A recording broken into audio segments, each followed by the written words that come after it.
আসসালামু আলাইকুম ভিউয়ার্স, আশা করি আপনারা সবাই ভালো আছেন। আল্লাহ তাআলার অশেষ রহমতে আমিও ভালো আছি। আপনারা তো জানেন এখন অনেক ঝড় বৃষ্টি হইতেছে, কারণ এখন বর্ষাকাল আসতেছে সামনেই।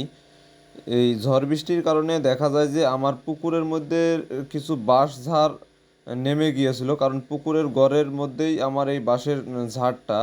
তার কারণে দেখা যায় যে এই বাঁশঝাড়গুলো বাঁশ কিছু ভেঙে গিয়েছিল, সেই বাঁশগুলোকে আমি কেটে নিয়েছি। তারপরে বাঁশের যে এই কঞ্চিগুলো, আমাদের এলাকায় একে বলা হয় কঞ্চি, সেই কঞ্চিগুলো পুকুরের উপর নেমে গিয়েছিল। সেই কঞ্চিগুলো দেখতে পাচ্ছেন আমি একটা একটা করে কেটে নিছি, কারণ এখন যেহেতু বৃষ্টি হয়েছে, পুকুরের গড়টা বা এর আশেপাশে অনেক ময়লা জমেছিল। সারাদিন দেখা যায় যে এই ময়লাগুলোকে আমি পরিষ্কার করে নিয়েছি, তারপরে এই কঞ্চিগুলোকে আমি কেটে দিচ্ছি। কেটে দেওয়ার পর এখানে পুকুরের মধ্যেই দেখা যায় এই কঞ্চিগুলো আমি রেখেছিলাম। তারপরে এই কঞ্চিগুলো আমি আস্তে আস্তে টেনে নিয়ে পুকুরের গড়ে আপাতত রেখেছিলাম। এই যে দেখতে পাচ্ছেন, এগুলো আমি পুকুরের গড়ে এনে রেখেছি। এই গড় থেকে দেখা যায় যে আমি এই কঞ্চিগুলোকে আস্তে আস্তে উপরে নিয়ে একটা নির্দিষ্ট জায়গায় রেখে দিব। তো বন্ধুরা, এইভাবে দেখা যায় যে আমার প্রায় সারাদিন লেগে গিয়েছিল এই কাজটা করতে, কারণ অনেকগুলো বাঁশ ভেঙে পড়েছিল এই পুকুরের মধ্যে। এই বাঁশগুলো একাই একাই কেটে তারপরে পানির থেকে তুলে ঘরে নিয়ে যাওয়া, তারপরে আলাদা স্থানে রাখতে আমার অনেক সময় লেগে গিয়েছিল। তো কী আর করার, যেহেতু কাজ করতেই হবে, তাই দেখা যায় যে এই প্রচণ্ড রোদও উঠছিল। প্রায় 30 থেকে 35 ডিগ্রি সেলসিয়াস তাপমাত্রার মধ্যে এই কাজগুলো করতে অনেক কষ্ট হচ্ছিল আমার। তবুও কী আর করার, কাজ তো করতেই হবে। তাই আস্তে আস্তে থেমে থেমে এই কাজগুলো আমি করছিলাম। এই পুকুরে দেখা যায় যে কিছু মাছ আগের থেকেই ছাড়া ছিল। আমি যেহেতু পুকুরের পাড়ে আমার একটা মোটর আছে, সেই মোটর দিয়ে আমি এখানে পানি দিয়েছিলাম, অল্প অল্প করে পানি দিয়েছিলাম, কারণ আগের থেকে এখানে কিছু মাছ ছিল। সেই মাছগুলোর জন্যই আমি মূলত পানিটা দিয়েছিলাম।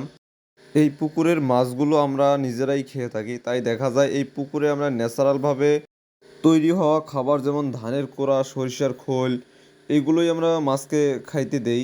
একটা মজার বিষয় হচ্ছে যে গত সিজনে আমরা এখানে মাছ ছেড়েছিলাম এবং ন্যাচারালভাবে তৈরিকৃত খাবার দিয়েই এই মাছগুলোকে আমরা খেয়েছিলাম, এবং বছর শেষে দেখা যায় যে এই মাছগুলো আমরা এখানে 50,000 টাকার মাছ বিক্রি করেছিলাম।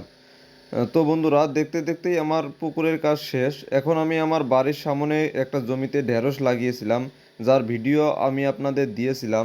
সেই ঢেঁড়সের জমিতে 2-3 দিন যাবৎ বৃষ্টি হওয়ার কারণে পানি জমে গিয়েছিল, এবং ঢেঁড়সের গাছগুলো কাদার নিচে চলে গিয়েছিল। সেই গাছগুলো আমি ঠিক করে দিলাম, এবং ঢেঁড়সের জমিতে পানি জমে থাকার কারণে গাছগুলো ঝামর ধরেছিল।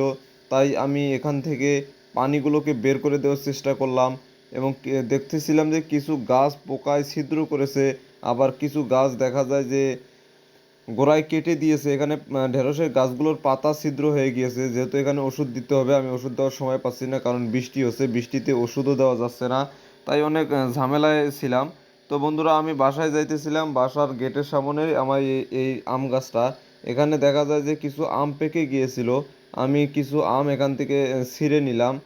আর এই যে লেবু গাছটা দেখতে পাচ্ছেন আমার সামনে, সেই লেবু গাছের আমি একটা ভিডিও দিব আপনাদের।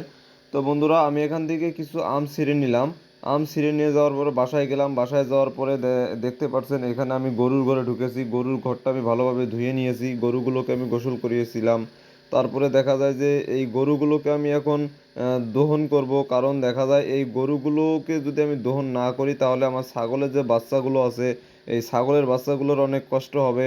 কারণ এই গরুর দুধ দহন করার পরে যে দুধটা আমরা পাই, সেই দুধটাই মূলত আমাদের ছাগলের বাচ্চাকে আমরা খাওয়াই।